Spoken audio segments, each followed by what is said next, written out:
Long ago, there was a great, terrible drought that completely swept over the land of Shongopovi.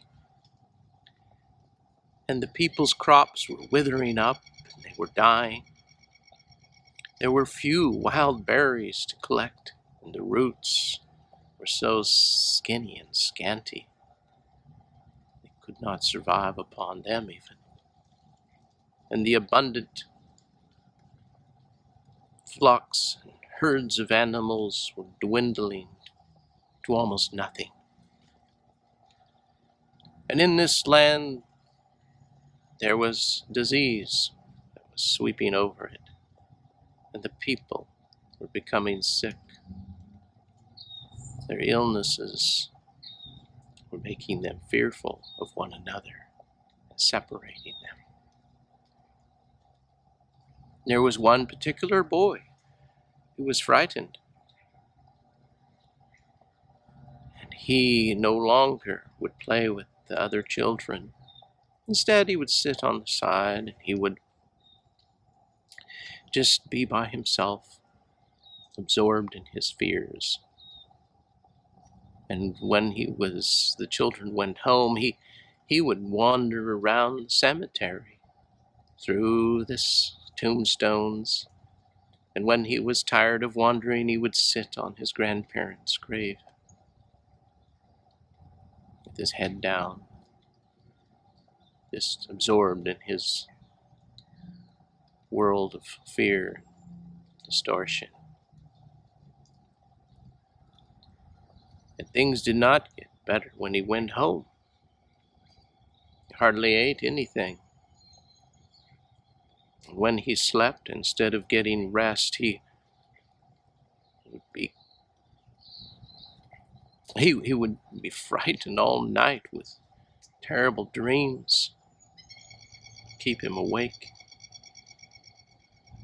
And oftentimes he would wake up in a feverish sweats, chills. The people and his parents were very worried for his health. But one day this boy came to his father, who was the chief of the land. And he said, "Father, I have a question. May I ask?" His father said, "Yes, please. A very word for you." And then the boy asked a very important question for a boy his age. He said, "Father, where do the dead go?" The father was stunned at this question. He had, in fact, thought about it before himself, but he had no answer to give him. Oh, how he wished he could. He could see the worry in his son's eyes. He could see his fears in his stomach. And he wished that he could comfort his son. But instead, he said, "My son, I do not have an answer to your question, but I will find out. I will go to all the chiefs in the village, and all the chiefs around the land, from village to village. I'm sure one of them will know." And so the father went about. He went from village to village. He went to find who could answer this question. But every chief that he went to could not give any more satisfactory answer than he could give. And all they said was, "Your son is possessed by ghosts, and you need to go talk to Old Man Badger. He's the only one who's wise enough and old enough to know of such matters like this that relate to the dead." And so the father went to Old Man Badger, and he relayed to him the story of his son. And Old Man Badger listened very closely, and when he was finished telling him, Old Man Badger said, "I'm afraid I don't know the answer to his question either. But I do have some medicine that will comfort him, and if the boy listens to it, he will find the answer out for himself. He went to the medicine cabinet and fumbling around through some bags of herbs, and aha, he said, this one right here. Took it down, and then he said, go home tonight and sleep. And in the morning, I want you to dress your son in a white robe and paint his chin black, and then wrap a headband around his head with a feather right on his forehead, attached. The father did as he was told. He went home and he went to sleep that night. He could hear his son getting up, turning in horror, which tore his heart apart. But the next morning he did exactly as he was told. He dressed his son in a white robe, and he fastened a feather on his forehead and painted his chin black to prepare him for when the Old Man Badger arrived. And Old Man Badger did arrive that morning, as he said.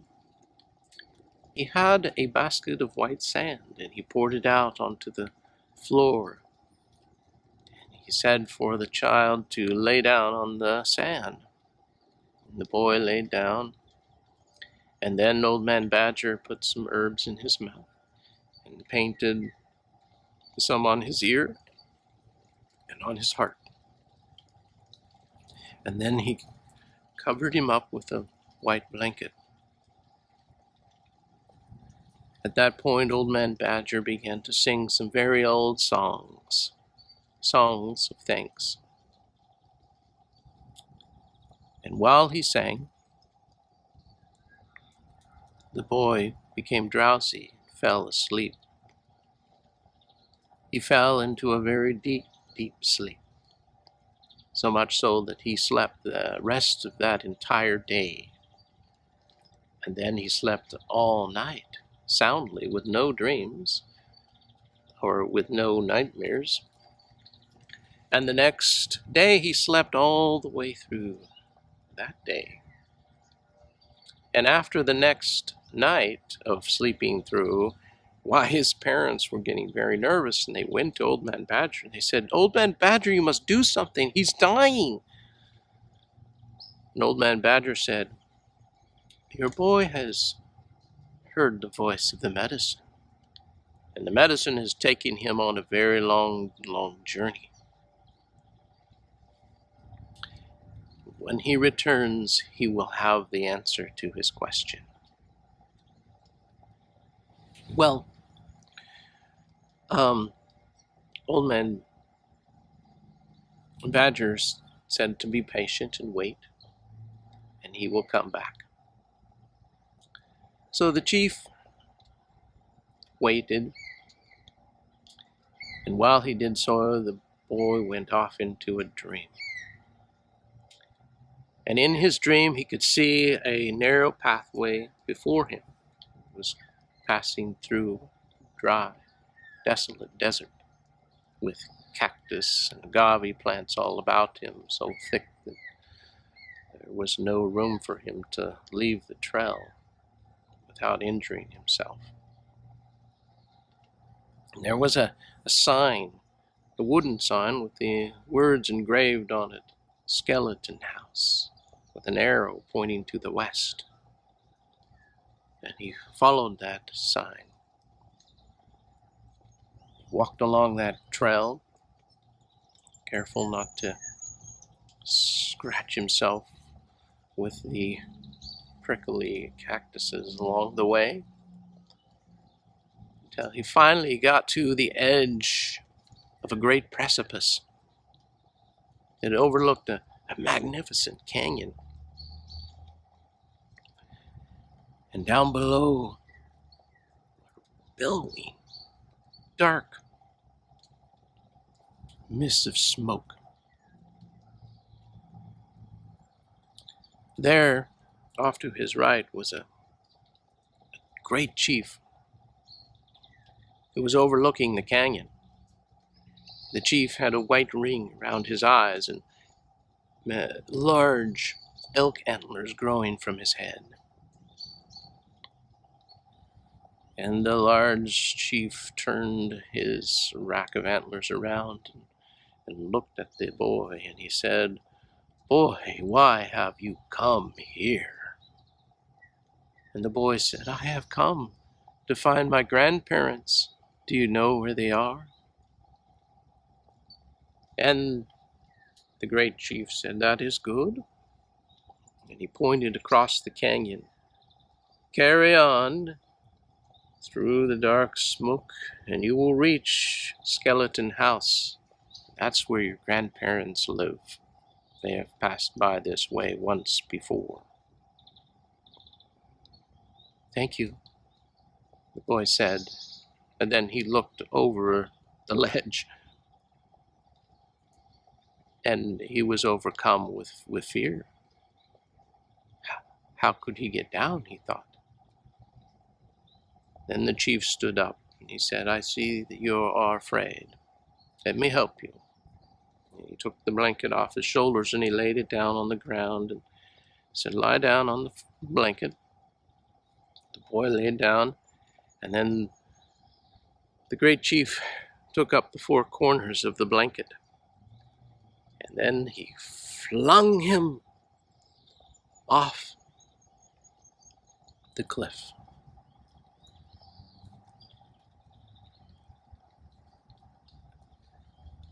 And the boy, as he was flung off the cliff, was terrified, as you can imagine.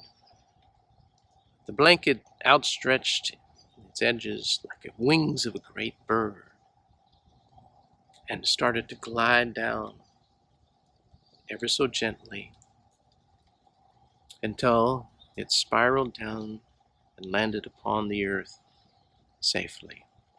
The boy got up and he looked up at the high bluff and he said, "A miracle. I am definitely not in the land of the living." And he turned and he could see the trail before him, and he began to walk and follow that trail. And as he did so, there were many dark ghosts going in front of him and in back of him. He was terrified because he could feel their miserable and fearful hearts. And they were pleading for him to follow him, and he was about to do so until out from the mists of darkness before him emerged a white skeleton. It was a woman. "Who are you?" he said.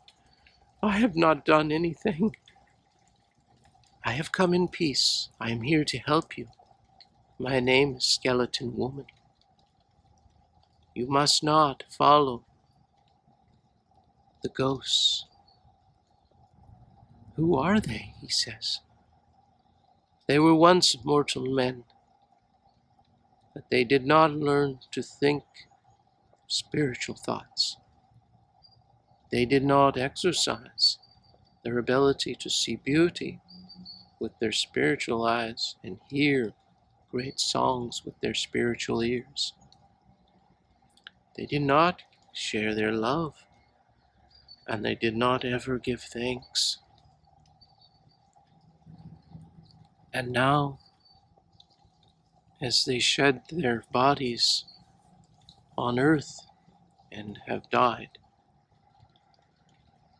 they come here blind, and they are deaf. They cannot experience the goodness in the afterlife. And they're so encumbered with fears and distorted thoughts that they live in misery. It's not good for you to follow them. Carry on along this path, and you will reach your skeleton house and find your grandparents."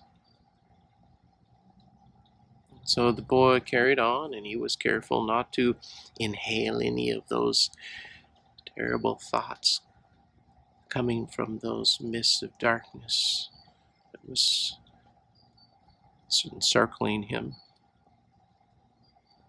And when he continued forward, he ever so often became tempted, but he would not. He stayed true to that path until finally he emerged out of those mists. And as he came out, he saw some young children playing in front of a magnificent stone house. Ah! The children were excited to see someone come from the mists of darkness. Someone has come, they said. Someone has made it through. And they almost instantly, a whole throng of skeletons was about him, all staring at him with their empty, bony eye sockets and their bony rib cages. One of them spoke with his jaw. "Who are you, and where have you come from?" "I am come from Shangapovi. I'm the son of the chief there, and I've come here to look for my grandparents." "Ah, you are from the Bear Clan," he said, pointed to some of the Bear Clan members and said, "These are your ancestors. Follow them and they will take you to your grandparents' home." And so the boy followed his ancestors to this house of his grandparents. It was a great adobe house covered with mud and stone, and a ladder went on up to the very top where the roof was. That was where the doorway entrance was to the house. The ladder was made of a flimsy sunflower stalk. It didn't look like it would support much, but when the boy saw the skeletons going up and down the ladder, he figured he could as well, so he started ascending. But as soon as he stepped on it, the rungs snapped in half. The skeleton said, Wait, don't go up anymore. Stay there, and we will bring your grandparents to you." So the boy waited patiently, and when his grandparents arrived, they brought him many melons and many fruits for him to feast upon. He was hungry, and with their blessing, he began to eat. It was very strange, because while he ate, he noticed they were chuckling and laughing and did not eat with him. "So what are you laughing at?" he said. "Oh, we don't eat earthly foods. We, and that's why we're so light and can just go up and down the ladder."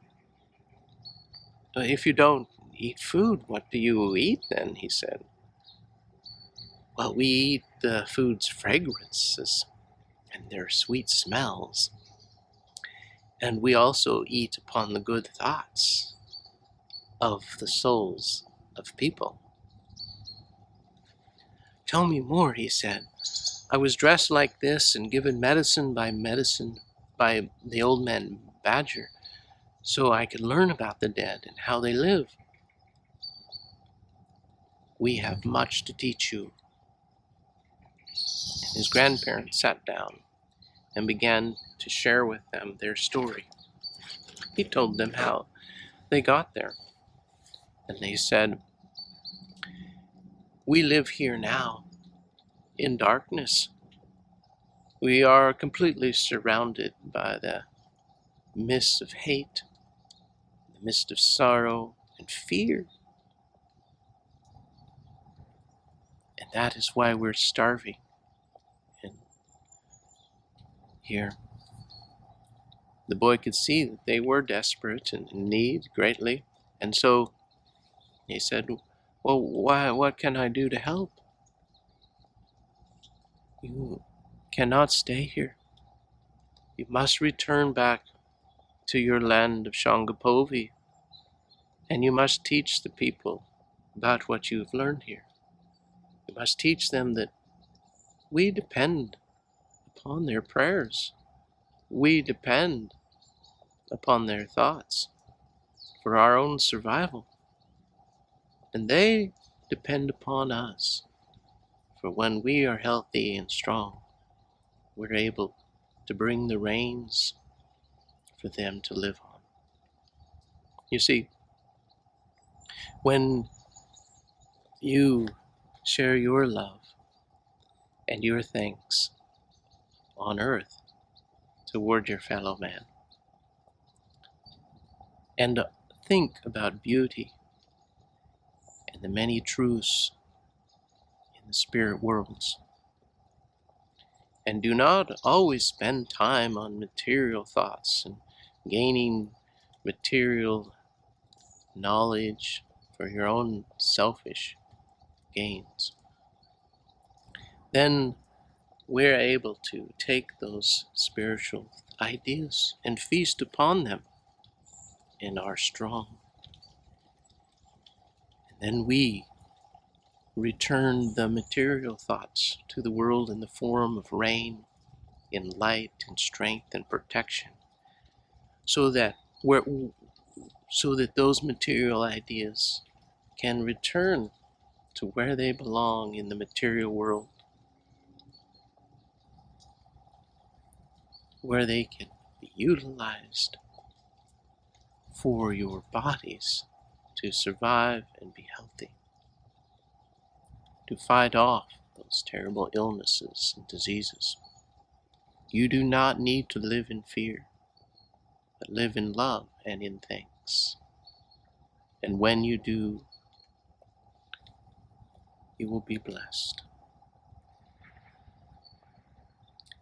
And when the boy had heard and was taught all that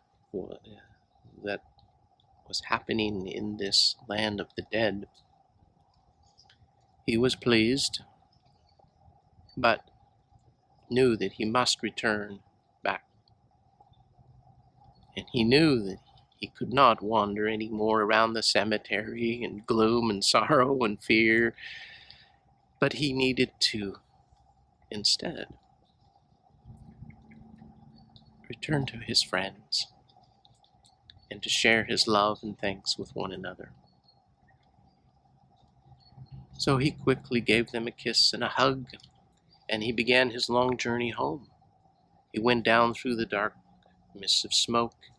He went and climbed upon his blanket, and a gentle breeze blew him up to the top of the bluff where the old great chief was. And the chief said, "You must hurry home. Your parents are worried, sick about you." And he ran as fast as he could down the narrow pathway till he came back to his house.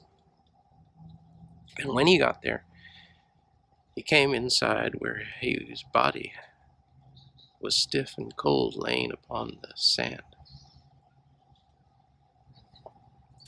He climbed underneath the blanket and returned into his body. And then his fingers began to feel life again, and his toes started to wiggle. And then his eyes came open. His mother noticed. "He's alive," she said. "My son has come back."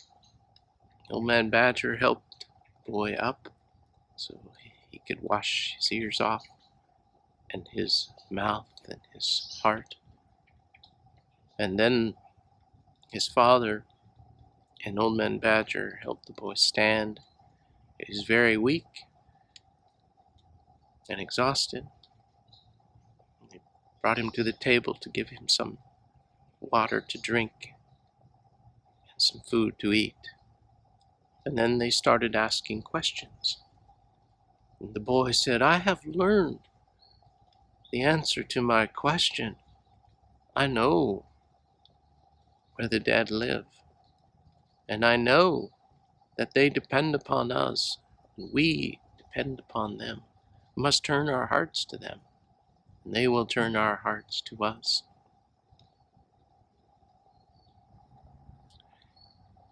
And he taught them how to make prayer sticks with feathers attached to them, to send their thoughts like feathers into the wind, to be carried up to their ancestors.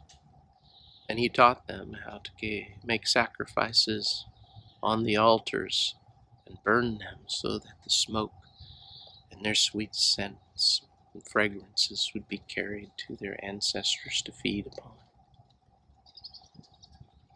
And very soon, as the people began to give thanks and to share their love with each other, the rain soon came, and the skeletons of Skeleton House returned to their state of health, and they took all the darkness that was encumbering them and they sent it back to the earth as rain. And the rain brought food, and they brought strength for their bodies to live. And the people prospered, and they were happy. And no longer did they walk around in fear of sicknesses and illnesses. They did not fear death. And they mingled with one another.